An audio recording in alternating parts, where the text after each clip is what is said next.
What if you could build an AI agent that handles your entire workflow without writing complex code? That's exactly what MCP makes possible.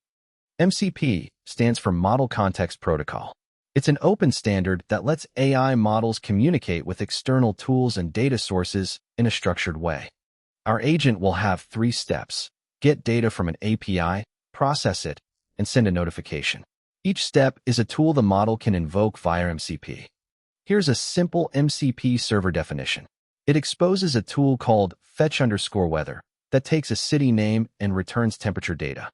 The agent orchestrates these tools. It calls fetch_weather, then a send_email tool with the result. MCP handles the context passing automatically. With MCP, you can chain these steps into a reusable workflow agent. Start simple, then add authentication, error handling, and more. The possibilities are endless.